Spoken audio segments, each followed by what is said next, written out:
plus à ma hauteur. Jésus-Christ est Seigneur à la gloire de Dieu le Père.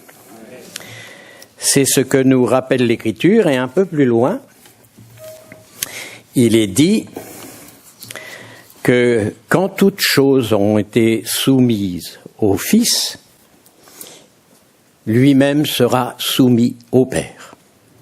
C'est l'ordre divin des choses. Mais ce n'est pas là-dessus que je vais vous parler. Heureux de me retrouver avec mon épouse qui est là-bas, au milieu de vous, de partager cette communion fraternelle. Il y a quand même quelques années, n'est-ce pas, que nous étions venus parmi vous. Alors je m'aperçois que l'air de la Normandie il est un peu le même que celui d'ici, qui fait pas plus chaud, mais c'est à peu près pareil. La communion fraternelle, c'est quelque chose de précieux parce que, où que l'on soit, déjà on est de la même famille.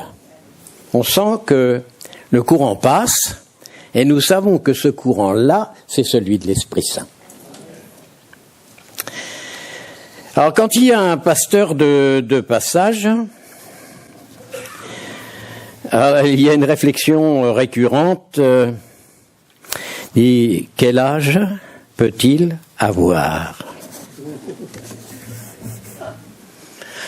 Un peu plus de, un peu moins que.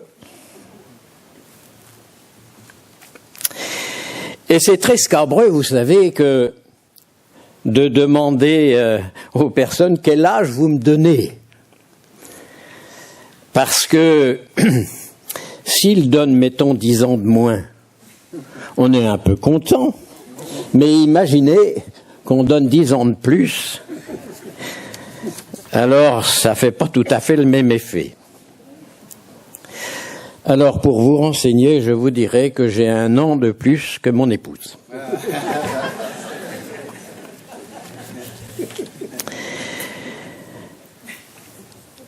Au milieu de nous,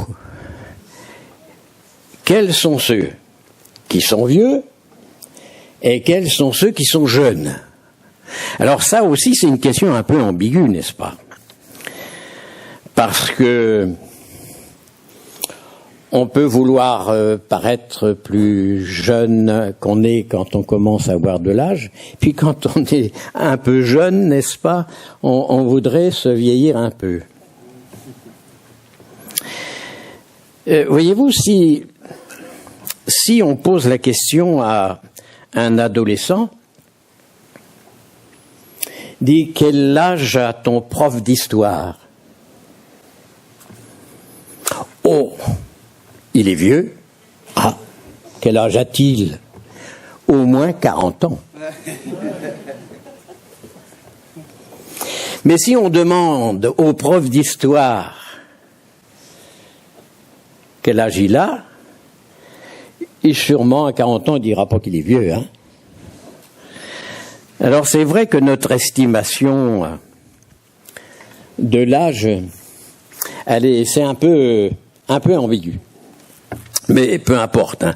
Si par exemple, comme je le disais tout à l'heure, quels sont ceux qui sont jeunes ou quels sont ceux qui sont vieux,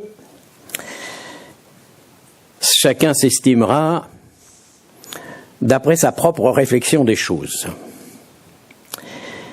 Je voudrais m'adresser à ceux qui, peut-être, tout au moins quelques instants, un peu comme moi, qui sont un peu vieux, voyez-vous.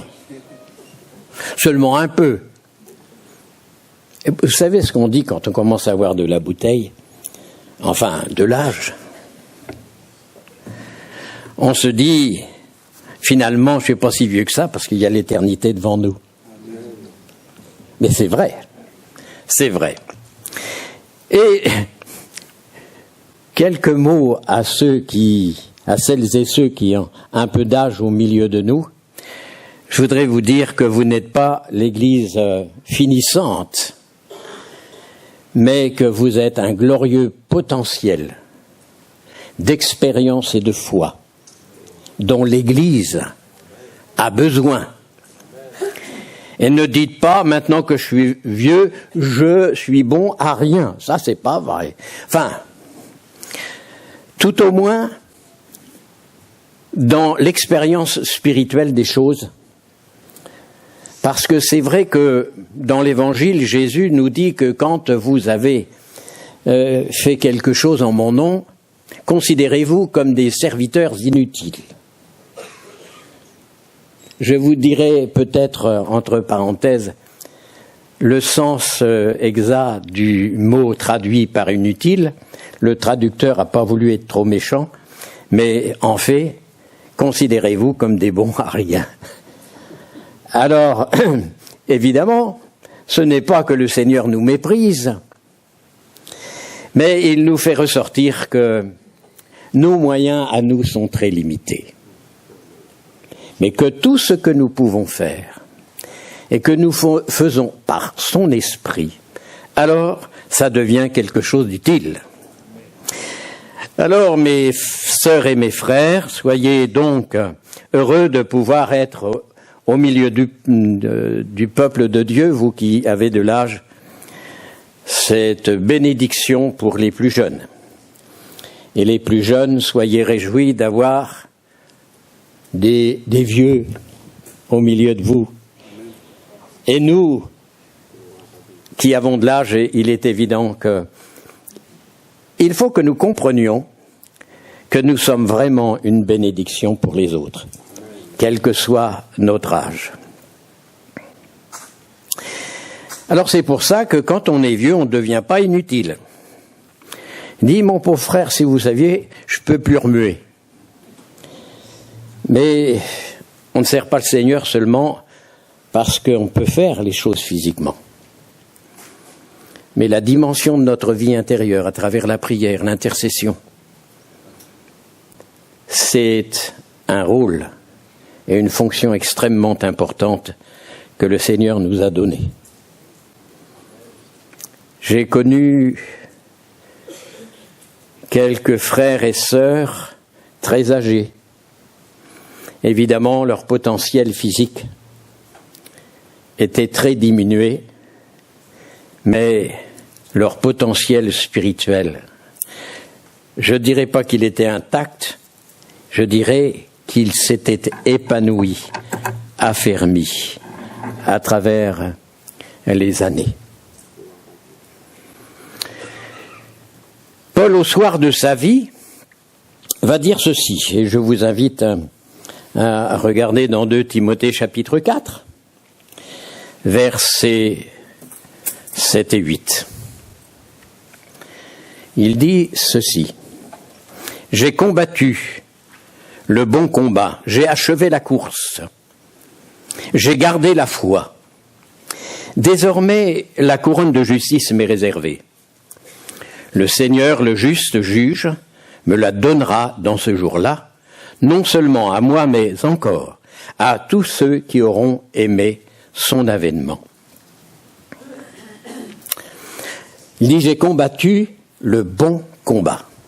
C'est intéressant de savoir que le mot « bon » a un sens bien précis. En quelque sorte, il dit, j'ai combattu le beau, le magnifique combat.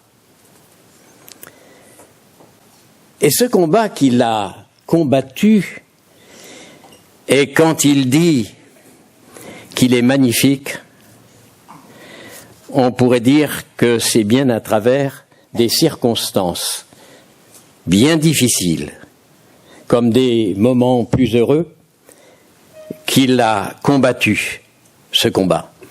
Est-ce que je considère que le combat dans ma vie, est-ce que vous considérez que ce combat spirituel dans la marche avec Dieu, au milieu des circonstances de la vie, quelles que soient celles que nous traversons, est un beau et magnifique combat?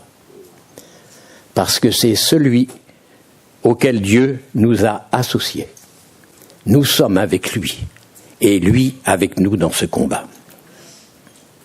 Il dit ensuite, j'ai achevé, j'ai achevé la course. Et quand il parle d'achever, il parle vraiment d'un accomplissement. On a pourtant cette impression qu'il y a encore tellement de choses à faire. On pourrait avoir l'impression qu'on est loin d'avoir achevé.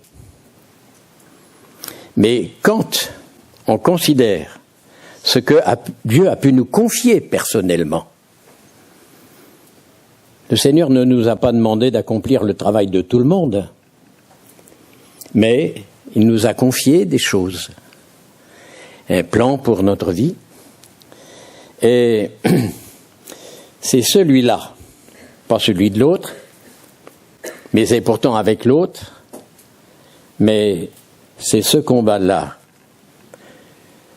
que nous achevons, que nous accomplissons avec l'appui et l'aide du Seigneur.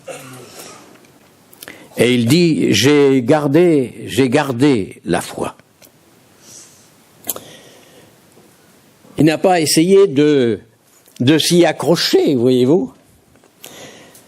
Est-ce que la foi allait se sauver, s'en aller au cours de sa marche? Pour lui, quand il dit cela, pour lui, la foi, c'est réglé une fois pour toutes. C'est-à-dire que sa foi n'était pas remise en question. Je ne sais pas si votre foi, c'est une affaire avec Dieu réglée pour toutes. Mais pour Paul, c'était comme ça. Est-ce que ma foi, avec Dieu, en Christ, par le Saint-Esprit, est une affaire réglée pour toutes? Demain, je ne serai pas en train de me poser la question, dirais, est-ce que j'ai vraiment bien cru ce qu'il fallait? Paul pourra dire, je sais en qui j'ai cru. Alors j'espère que chacun de vous sait en qui il a cru. Et que s'il y a quelques problèmes de ce côté-là, la foi aussi quelque chose qui s'acquiert dans l'expérience profonde, et nous le voyons avec les disciples, quand Jésus dira « Homme de peu de foi, où donc est votre foi ?» Et puis que nous trouverons ces mêmes hommes, plus tard, remplis d'Esprit Saint et de foi. Alors si vous trouvez que votre foi n'est pas assez pleine et entière, je dirais plus que vous avez de l'espoir, mais vous avez une certitude, c'est que Dieu veut que pour vous, ce soit une chose réglée une fois pour toutes.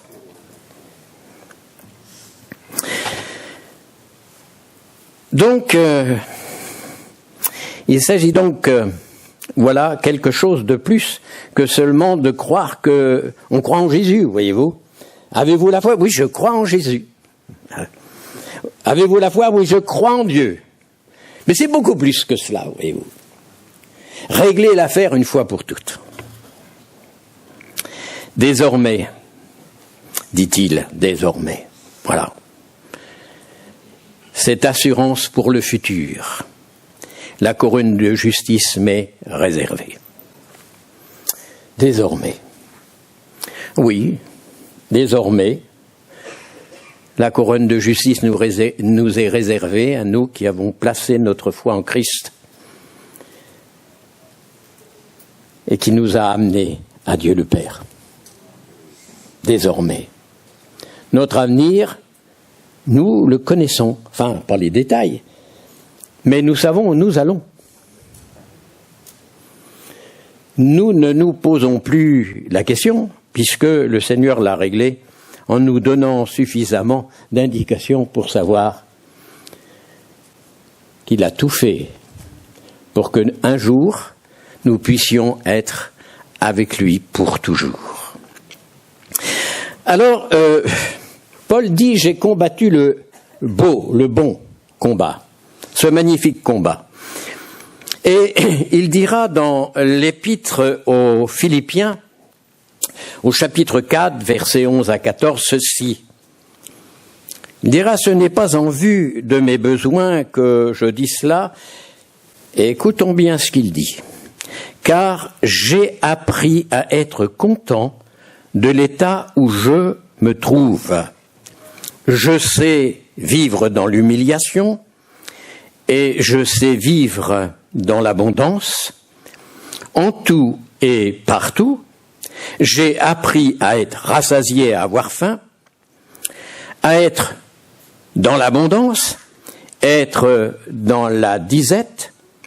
Je puis tout par celui qui me fortifie. Cependant, vous avez bien fait de prendre part à ma détresse.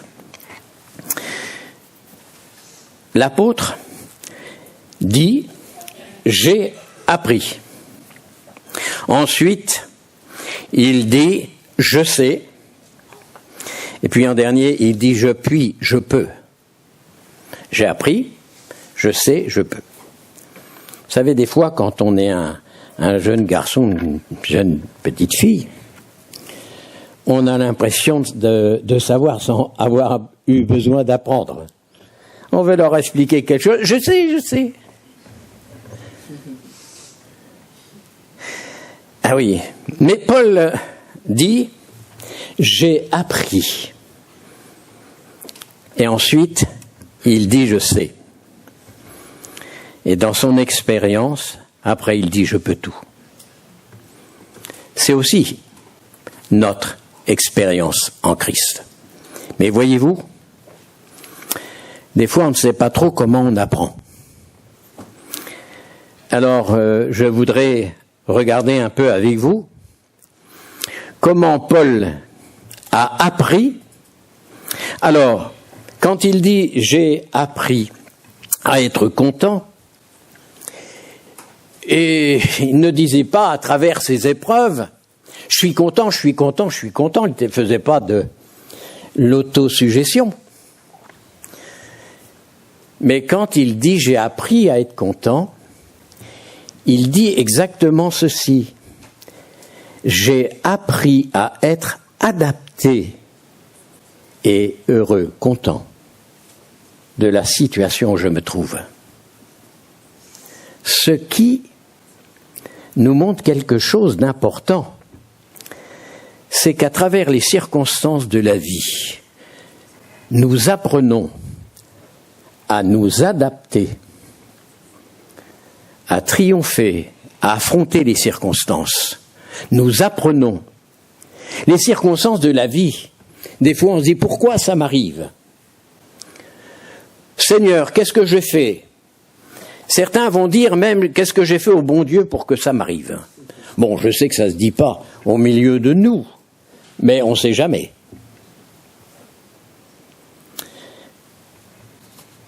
À apprendre. N'avons-nous pas à dire, Seigneur, je veux marcher dans tes voies. Apprends-moi à marcher dans tes voies. Alors c'est intéressant de savoir comment Dieu a appris à Paul et comment Paul a appris à marcher dans les voies du Seigneur.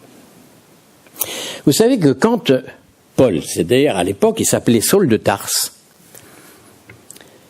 a été mis en contact avec la personne de Jésus, ça a été une véritable révolution pour sa vie. Chacun de nous avons notre propre expérience de notre premier ou de nos premiers contacts avec la foi en Christ.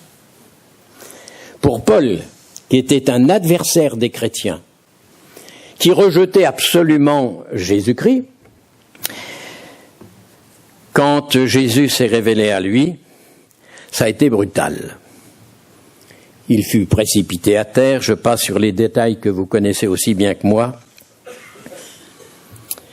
Et alors qu'il a été jeté à terre, il est devenu aveugle. Qui es-tu, dit-il à celui qui ne voit pas et qui vient de produire cela dans sa vie ? je suis Jésus que tu persécutes. Qui es-tu, Seigneur? Je suis Jésus que tu persécutes. Et puis, évidemment, au lieu d'aller jeter en prison et participer à la mise à mort, c'était une sorte d'intégriste de l'époque. Ceux qui croyaient en Jésus, là, devenu aveugle, il va être mené par la main pour aller plus loin dans cette rencontre avec Jésus. Et le Saint-Esprit va choisir un homme qui s'appelle Ananias pour aller apporter les mots du salut à Saul de Tarse, qui deviendra l'apôtre Paul. Et Ananias est tout à fait hésitant, et peut-être que nous aurions certainement d'ailleurs été comme lui, parce que il connaissait de renom Saul de Tarse, et que le Seigneur l'envoie vers lui, il dit, mais il m'envoie à la mort.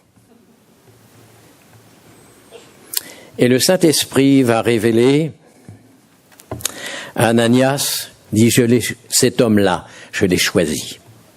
Et je lui montrerai ce qu'il doit souffrir pour mon nom. Et c'est à travers toutes ces circonstances-là que Paul pourra dire, au soir de sa vie, j'ai appris. Jusqu'où nous avons-nous appris? Où en sommes-nous de notre apprentissage? Ainsi, nous avons mis en détail les circonstances par lesquelles Paul a appris. Alors, il n'a surtout pas appris seulement en claquant des doigts. Et pourtant, c'était un érudit pour son époque. Mais il savait rien. Il savait rien de Dieu. Il croyait pourtant, puisque lui, c'était un juif pur et dur. Il ne connaissait rien de l'amour de Dieu. Il ne connaissait rien de l'amour du Fils bien-aimé. Il allait découvrir tout cela. Je lui montrerai ce qu'il doit souffrir pour mon nom. Ainsi, dans 2 Corinthiens, au chapitre 11, à partir du verset 22, nous lisons Paul défendant son ministère va dire ceci à ses détracteurs. Sont-ils hébreux? Moi aussi. Sont-ils israélites? Moi aussi. Sont-ils de la descendance d'Abraham? Moi aussi. Sont-ils ministres de Christ? Et puis il dira, je parle comme un homme qui extravague. Je le suis plus encore. Et il va faire une énumération. Et si vous voulez, dans les quelques 5 minutes qui nous restent à partager, regardez par ces choses par lesquelles il a appris. Il dit, j'ai appris. Alors, par les travaux, bien plus par les coups, bien plus par les emprisonnements, bien plus, souvent en danger de mort. 5 fois j'ai reçu des Juifs 40 coups moins 1. 3 fois j'ai été battu de verge. 1 fois j'ai été lapidé. 3 fois j'ai fait naufrage. J'ai passé un jour et une nuit dans l'abîme. Fréquemment en voyage, j'ai été en péril sur les fleuves. En péril de la part des brigands. En péril de la part de ceux de ma nation. En péril de la part des païens. En péril dans les villes, en péril dans les déserts. En péril sur la mer. En péril parmi les faux frères. J'ai été dans le travail et dans la peine, exposé à de nombreuses veilles, à la faim et à la soif, à des jeûnes multipliés, au froid et à la nudité.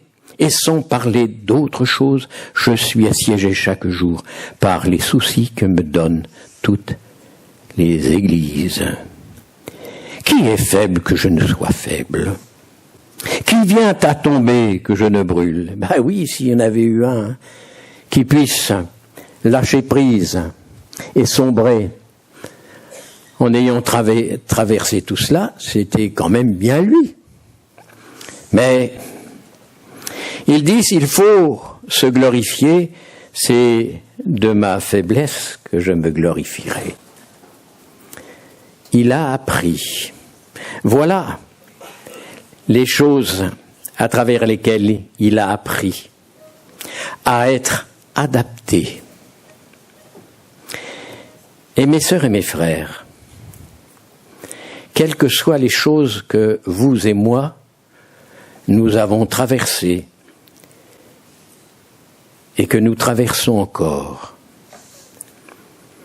est-ce que je comprends que je suis en train d'apprendre à être adapté et à affronter toutes ces choses? Non pas, et il y aurait sujet de se plaindre quand on souffre, quand les pressions de toutes sortes s'exercent sur notre vie. Mais il y a une dimension spirituelle dans laquelle on peut pénétrer. Et dans la marche, dans l'intimité avec Dieu, il y a un apprentissage qui est particulier. Vous vous trouvez dans une situation où c'est la guerre. Des fois on dit, je suis dans un panier de crabes.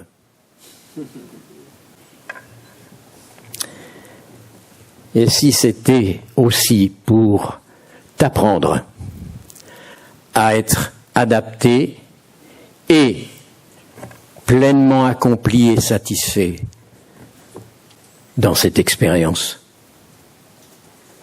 Non pas pour que tu subisses, mais pour que tu deviennes, justement, à cause de ce potentiel de la grâce et de la puissance du Saint-Esprit dans ta vie, non seulement à faire face, non pas à subir, mais à maîtriser ces choses par la puissance de Dieu.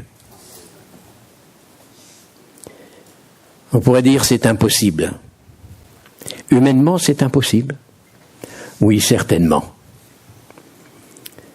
Mais comme Paul le disait, que sa force, il l'a puisée dans la puissance qui est en Christ. Voyez-vous? Oui, il y a des choses impossibles. Alors dire, mais comment faut que je fasse pour être content dans des situations critiques? Alors je vais essayer, c'est vrai que la joie naturelle, ça existe, hein. La paix, sur le plan humain, la sagesse, l'intelligence, tout ça, l'être humain possède un potentiel dans ce domaine-là. Mais ce potentiel-là ne peut rien, ou pas grand-chose, quand nous avons besoin d'être pleinement adaptés dans des circonstances et des situations où l'on devient alors, malgré ce qu'on traverse, des moyens de grâce et de bénédiction.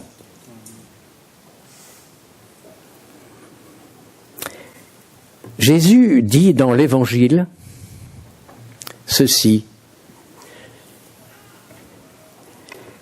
il nous envoie l'Esprit Saint, l'Esprit de vérité. Il dit, il vous conduira dans toute la vérité.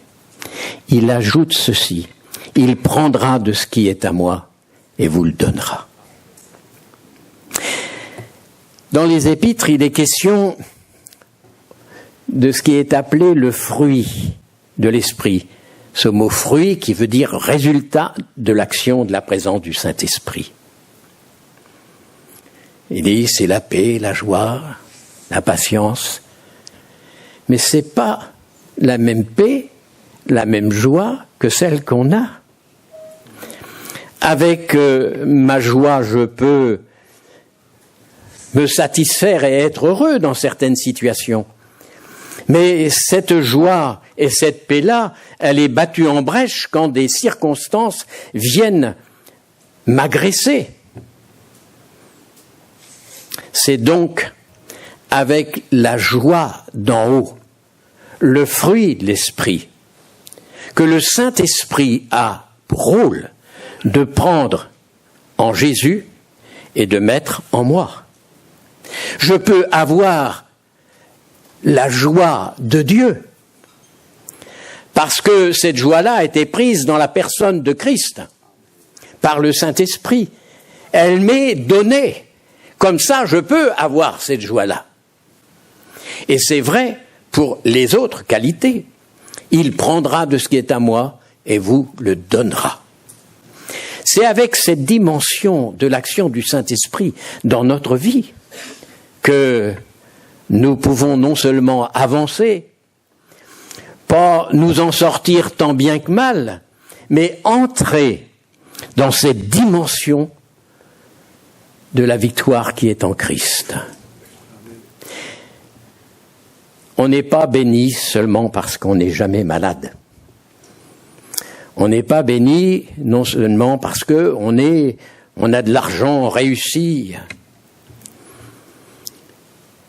On est béni dans toutes sortes de circonstances où Dieu va permettre que non seulement nous soyons et nous ayons appris à être adaptés et heureux pour manifester la grâce et la puissance qui est en Christ.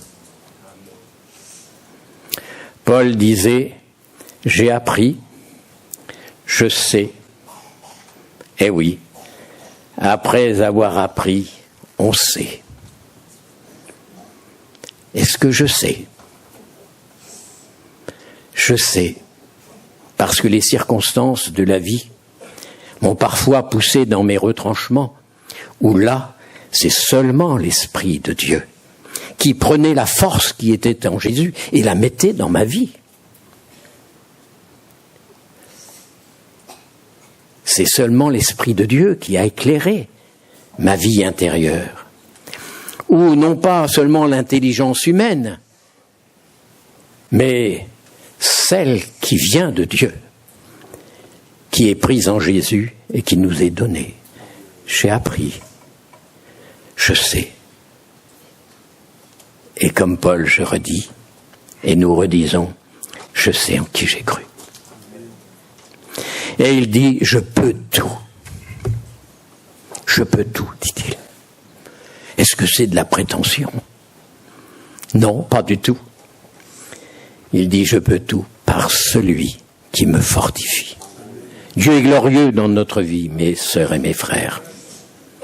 Il est puissant. Il faut non seulement que nous le disions, que nous le proclamions, mais que nous le vivions. Parce que c'est ça. Nous sommes dans des situations différentes les uns les autres, nous les enfants de Dieu. Mais pour y être adaptés, être des moyens de bénédiction. Paul pouvait dire, mais dans toutes ces choses, nous sommes plus que vainqueurs par celui qui nous a aimés. Vous voulez le croire, mon frère, ma sœur? Vous voulez le vivre? Nous voulons le vivre. Et nous sommes en train d'apprendre. Et nous sommes en train de proclamer que ce que nous avons appris, nous le savons vraiment. C'est vrai qu'on a encore beaucoup de choses à apprendre, même quand on prend de l'âge. Dieu est tellement extraordinaire et merveilleux. Les choses de l'esprit sont tellement formidables, étendues, au-delà de ce que nous pouvons imaginer, que voyez-vous avec l'âge, j'ai bien l'impression de ne pas savoir grand-chose, mais je peux vous dire que ce que j'ai appris, je le sais, par la grâce et la puissance de Dieu. Donc, ce qui fait qu'avec l'âge, j'ai envie encore de découvrir les choses. J'ai l'impression d'être comme un petit enfant. Il n'y a que mon corps qui me montre que je ne le suis plus. Mais à l'intérieur, j'ai tellement encore de choses à découvrir dans la présence de mon Seigneur, qui est si grand et si merveilleux. Et c'est vrai pour vous aussi. Recueillons-nous maintenant.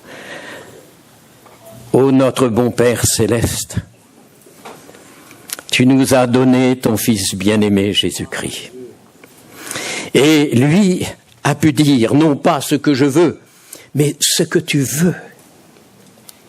Lui qui avait appris à dire et à faire ce que tu lui montrais, qui avait cette dépendance de toi, et qui nous montre l'exemple, qui s'est abaissé lui-même pour devenir un simple homme, s'abaissant à notre niveau, afin que, par son abaissement, par son sacrifice, par l'expiation accomplie pour nous, nous puissions être élevés avec lui dans la résurrection. Seigneur, je te prie pour mes sœurs et mes frères qui sont ici, pour que la puissance de ton esprit les visite. Alléluia. Et que ta grâce les inonde et que cette joie d'en haut les pénètre de plus en plus, afin qu'ils puissent dire, comme ton serviteur Paul, j'ai appris, je sais et je peux par ta grâce. Amen.